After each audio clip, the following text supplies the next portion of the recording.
Captain Mike here with you again. This is an unscheduled video, part 3 that you might say, to my float glass or Fun with Float Glass series. I didn't mean to do a part 3. The part 2 ran way too long, and I promise you this one won't run that long. But I forgot to mention one set of colorants, and I would be remiss if I didn't show you the failures that I did not expect. I said in the last video I mentioned that, hey, it wasn't no problem, man. We were going to slump and drape and all this stuff, and hey, it's no problem. Well, that's the way it goes. This piece right here, I had great expectations for. I really did. It was the successful combination of 1/4-inch float glass stringers and frit from Laguna. The float glass compatible frit, and all that done great. What happened was none of their fault. It was mine. I put this in the L&L kiln, which is a front-loading kiln.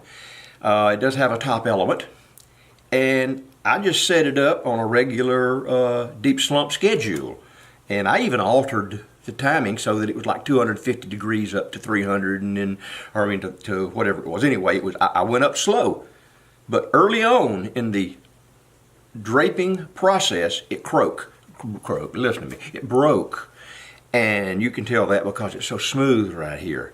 But it broke.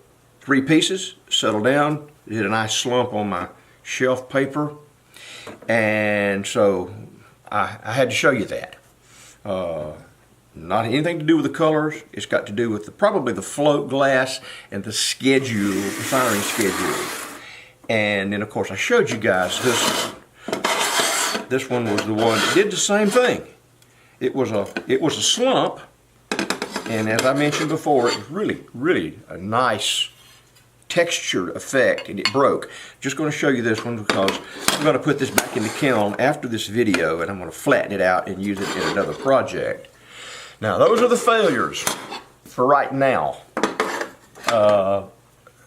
Have a couple of really good successes. This one I mentioned, and it came out really nice. And it's just regular strength float glass like you'd find in a window. And stringers. And the stringers didn't even go flat. They're still raised. It gives a nice texture. That was a total success. That's a really nice piece of float glass that we worked with. Cost nothing. And this one I was right pleased with. I mentioned to y'all earlier that all of this was Laguna frit.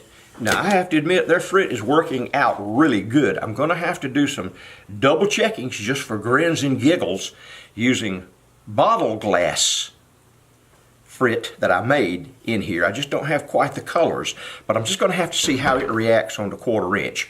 In fact, the Laguna compatible frit worked better than the COE 90, because if you'll look, the pink kind of went cattywampus on us. Still not bad, acceptable, but, and of course the little beads for the eyes, they always work. That worked out really great. Now that leads me really to the final thing for this video that I want to show you guys, because I forgot to mention it before, and that was using these paints and these paints. Okay, these paints right here are porcelain paints. They're PBO. I think I pronounced it correctly. I don't know. These came in a set of 1, 2, 3, 4, 8. They come in a set of 12 colors. They are basically transparent. It's like this piece of float glass that I did, and it's got a lot of DVID on it. Don't worry about it. It's just the way it goes. And I painted those little dragonflies and little swirly water things. And you put this in the oven and you cook it for about 350 degrees for 30 minutes.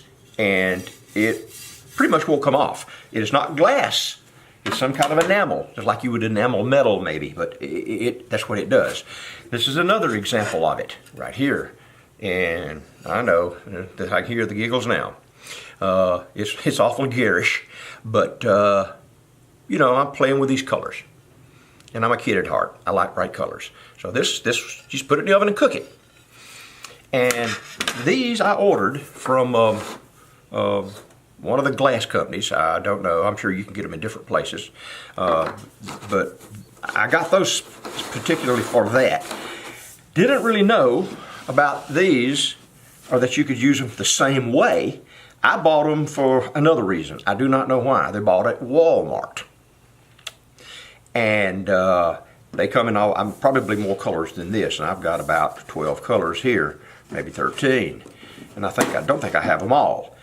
You can tell when you look at them that they're different from the other craft paint by this little wine glass on the top. You see it? Okay. And they're called enamels. And they cook the same way. About 350 degrees Fahrenheit. Preheat your oven. Stick your piece in there, your glass, whatever, ceramics even, and probably metal, and cook them for about 30 minutes. Let them cool naturally. And these will color that stuff up great. I'm going to try these next. Okay, I hadn't tried these, so I have a piece to show you. These work good. These are a little hard to paint with, but they are water soluble, as are these. So that's it. Showed you my failures, showed you my successes, and I showed you this really swell thing right here. So that is it. That's going to wrap up this little video, and I hope that I've covered it all this time, and that you watch this unofficial part 3 of Fun with Float Glass. I'm Captain Mike, and I'm out of here.